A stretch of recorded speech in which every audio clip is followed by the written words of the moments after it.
The story starts in London on Guy Fawkes Night. During the fireworks show, with all the noise, no one notices a small meteor streaking across the sky. Nurse Samantha Adams has just finished her shift and is walking home by herself. She hears a noise and suddenly looks back, but doesn't see anything. She walks a bit further and spots a group of guys with their faces covered, creating a barrier on the sidewalk. As she tries to get past them, they shift around. Two of them ride by her on bikes, while the other three block her path. One of them approaches her and demands that she give him everything, even the ring on her finger. When she starts to say the jewelry isn't real, he gets angry and pulls out a knife. To show her he was serious, she got really tense to the point where she started getting flustered. The thug lost his patience and tried to grab the jewelry by force. Samantha fell to the ground and finally managed to yank the ring off her finger and handed it over to the goons. She saw a flash in the sky, and there was this thing moving really fast behind them. After a bit, the others noticed the danger too, so they jumped into a parked car. Samantha seized the opportunity and ran away. Later, the boys consulted their gang leader, named Musa, thinking it was just fireworks. He decided to use the incident to try to break into a car, but when he leaned out of the window, a grotesque creature scratched his face and then attacked the rest of them. Musa managed to cur. The creature jumped out, and the kids started laughing, but Musa didn't take it lightly. He decided to hunt the monster down, and the crew agreed without a second thought. They chased the alien until they saw it sneaking into a little booth. Musa told a kid named Beast to make a loud noise inside to confuse the enemy first.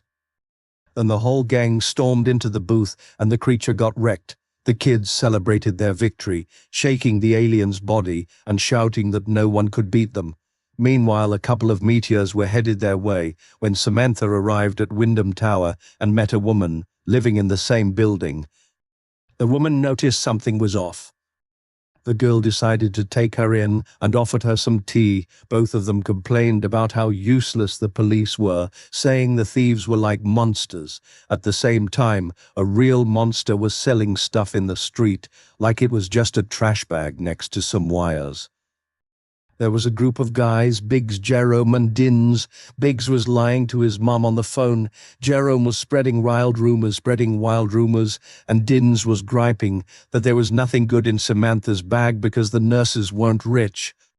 Then they met a girl named Tia who was with a group of her friends. No matter how much the guys tried to brag about saving the planet, the girls were totally grossed out by the creature and didn't even believe it fell from the sky.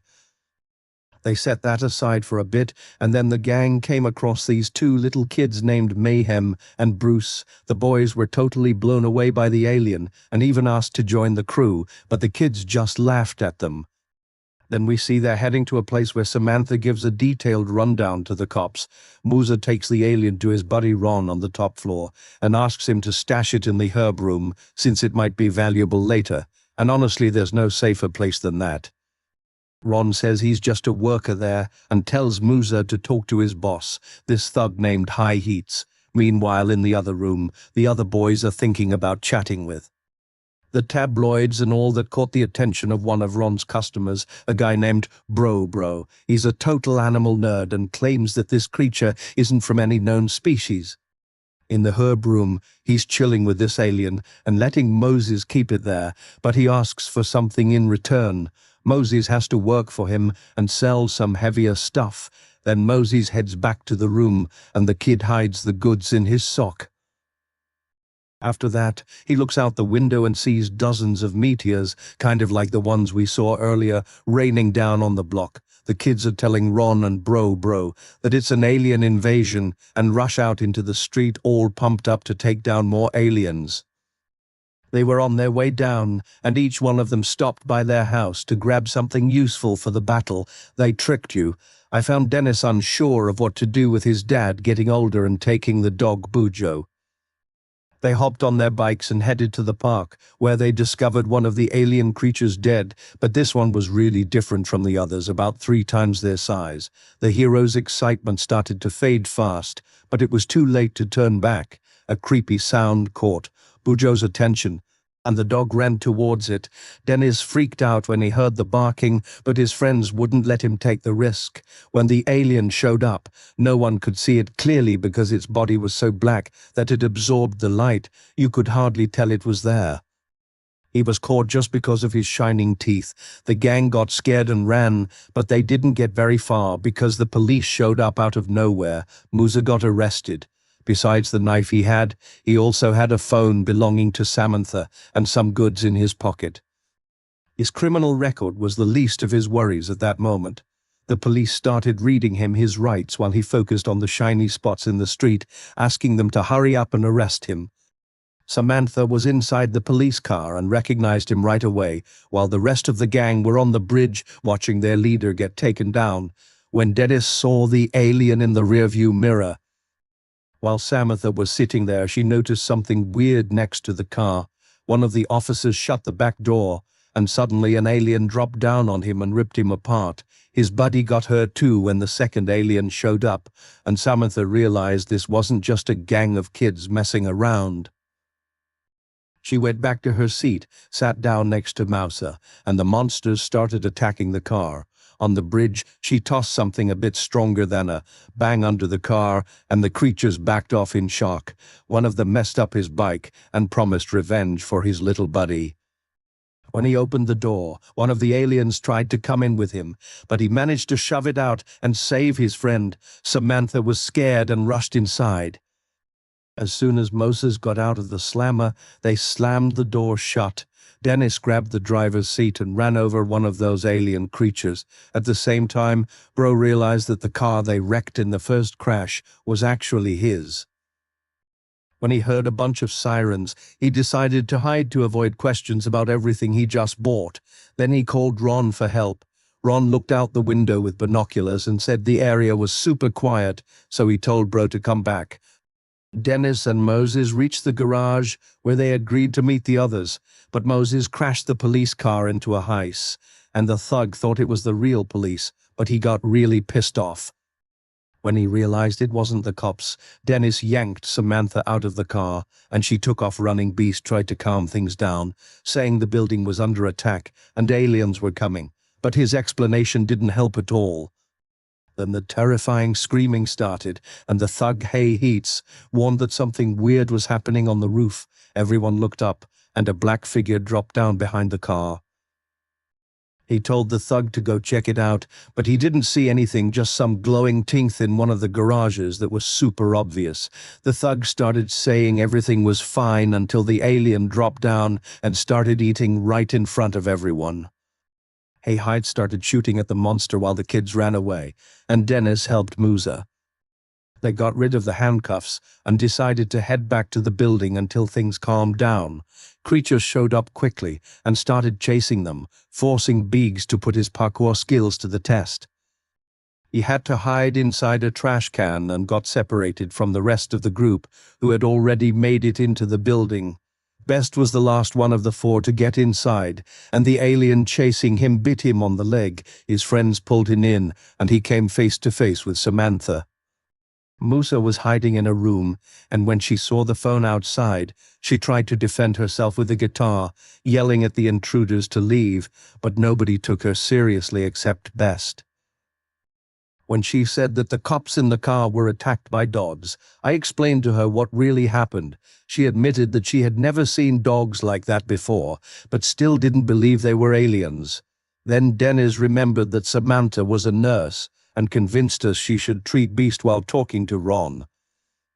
Ron said he was worried that the kids might be right and that there could actually be an invasion, but he wasn't too concerned, saying even if it happened, those aliens wouldn't be that dangerous. Just a few kids might fight with them. Later, Samantha treated Beast as much as she could, but she insisted he needed to go to the hospital. She still wasn't buying the alien story and thought the group was overreacting. Something else happened after that. There was a knock on the apartment door, and everyone noticed. Musa grabbed his stick and peeked through the peephole, but there was no one in the hallway. Then, out of nowhere, one of the aliens jumped in his face, and everyone freaked out. Samantha even picked up her guitar again. Jerem was surprised that almost no one else was bothered by the alien visitors. After that, the monster smashed through the wall, separating the rooms, and Musa faced it with a sword, quickly winning the fight. His friends were really proud of him, and Samantha had to admit that it wasn't a dog. The kids were checking out the alien's body, while she hesitated, torn between the group of thieves who had caused her trouble on the other side. And with scary sounds are coming, and it could be some other creatures, so Samantha decided to let the gang know that she'll stick with them until all this blows over, because it's the least they can do for her. Dennis replied rudely, but Beast got into it with him and told him not to scare his nurse. The final call was left up to Musa, and he figured that Samantha would need a better weapon than a guitar. Meanwhile, Hayats is still meeting up with them and is still obsessed with Musa's rudeness. He's not letting go of the damage done to his car and still can't believe that creature is an alien. Meanwhile, Samantha's and the kids were heading to T's place, since she has an extra door there. Dinsa's phone started ringing, and he saw that the caller was Biggs, who was still in the trash can, while one of the creatures was staring at him and didn't want to let him go. Dins explained that there was no way to save him right now because they were also running from the aliens. At his request, Biggs tried to warn the girls that the gang was coming, but he ended up saying a bunch of nonsense so fast that they thought he was just messing with them. Meanwhile, the gang found me and Rob, and they were super pumped to stir up trouble. Samantha was shocked when she saw one of them holding a gun, and even Dins said that was no joke. Mo interrupted, sounding serious, and said the boys should stay at home behind a locked door. It was for the best. Their school assignments, and the one who opened the door at Tyre's place was a girl named Dimples. She gave this long speech about how ridiculous it was for them to ask for shelter in the situation they were in, but that didn't matter because Tyre, the owner of the house, let them in right away. The girls didn't see any aliens and didn't believe anything they said. They just looked out the window and were surprised that there was only one helicopter, and it wasn't even the military's. It became clearer that the alien attack was focused specifically on this building. Saman said the dead alien was still in her living room and told them they could go check it out. They need to make sure this is real. One of them started laughing and asked who was with the teacher. Then Samantha explained that they met when the five of them decided to mug her with a knife. Tia got upset with Moses when she heard that, but when Samantha suggested calling the cops, no one agreed. A lot of people in the building have already been arrested for stuff way less serious than this, and it would be stupid to think the police would help any kid from there at that moment. Tia pulled the curtain back and freaked out when she saw blue spots shining in the dark sky. The boys jumped off the couch really fast, and Dennis pulled out the gun he had taken from the boys. He pulled the trigger and realized the gun was a toy. One of the aliens broke the window and stormed into the apartment while the girls were watching from the door, terrified to find out this was all real. The alien counted down to Dennis, even with the helmet on, and the kid didn't make it. Moses hid behind the couch, holding a sword, knowing it was going to be his turn soon. But then Tia broke a lamp and stabbed the alien, which freaked it out because of the sparks. The girls lured the alien into the bedroom and covered it with a polka dot blanket before hitting it with some roller skates. Meanwhile, in the living room, Moses confronted the second alien and realized his sword skills were still pretty weak, and the creature bared its teeth. He was right in front of her, and he ran away because Samantha saved him. Outside, Hayes was saying stuff, and it didn't matter if they knew where Musa was. When he saw the kids talking about aliens, he lied and said the gang needed his help to deal with those creatures. The two pointed to the sky without even looking at him. Meanwhile, the girls were blaming Musa for everything that had happened, and it was clear those aliens were after the gang members. This could be revenge for what they did to someone else of the same kind. Said she didn't want Musa around because nothing good ever happens when he's there. He silently cried when he heard that, but there was no way out. He was defending himself, and the noise outside was getting louder every minute. It could really be because of him. While he was talking to his friends, he asked them to leave since he didn't want anyone else around. They all strongly refused, and Musa didn't have time to argue because the elevator arrived at that moment. I-Hits got out while shooting, and the gang ran to the other side. Another alien showed up. I-Hits doesn't back down, but his new guys are always on the lookout. Then the alien got super angry and started running towards the thug. Immediately realizing how serious the situation was, he rushed back to the elevator with the other two, but the door didn't close. As soon as the alien finally got in and was still hiding in the dumpster, his patience was running out, and he was out of options. He left a goodbye message before he dared to come out, but his plan went down the drain. The second, the monster attacked the dumpster, right when the lid opened. Sente Bro was trying to back away, and when the elevator arrived, he was faced with a horrifying sight. The only survivor was Heights, who was in pretty rough shape. As polite as ever, he warned Bro that it was better to wait for the next elevator. The kid agreed, shaking from fear, but after a bit the sound of chaos started echoing through the building, and the door opened on the second floor with his gang. She walked in yelling that they wanted to go up instead of down, but Moses explained that there were still more aliens outside than inside, and the plan now was to head to the herb room downstairs.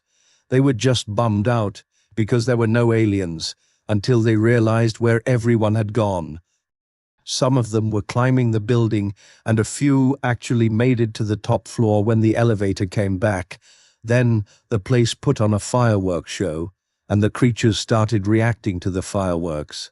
After that, the group moved down the hallway, but Jerome got lost in the fog, and the alien creature was attacking him. Beast went back to help him, but he couldn't save his buddy. Beast himself was pretty much lost too. The smoke had barely settled when Samantha finally arrived with Musa, Beast, and Samantha, and they all reached Mon's apartment. They started knocking on the door, surprised that their friend was hesitant to open it because he didn't know who was behind it. As soon as the door swung open, a guy pointed a gun at Musa, and a couple of glinting teeth were floating behind the glass of the window. But the thug refused to look back, thinking it was a trick. When he finally turned around, the aliens burst through the glass, and the rest were able to slip into the herb room. Musa began to regret every decision he made that day, and told Samantha that he didn't know she lived in the same building, but she didn't accept his apology. She told him it was really stupid to steal from her anyway. When Moses turned on the UV light, it showed that his jacket was stained with something. When Bro saw that, he finally understood what was happening. The first alien was a female, and she had marked the boys with her pheromones. Now, all the male aliens were after her. At the same time, though, Rob and the others finally found an alien to confront. It was hiding in front of the trash can, a place where the poor guy was losing it. When he lifted the lid to take another look, the two boys were spraying some liquid on the alien, and then they threw one of the toys at it. The fire and the monster were starting to heat things up, but it wasn't time for Biggs to come out of the trash can yet. The two little ones had snuck in and had to hide with him in the dumpster. In the herb room, Moses came up with a counterattack plan with Samantha's help. He told her to get the stolen ring back for him. When Brock bravely tested his theory, she crossed the apartment full of aliens and made her way downstairs to where Moses lived. Over the phone, he explained what she needed to do to set the trap. She locked several doors, turned on the gas, and went back upstairs.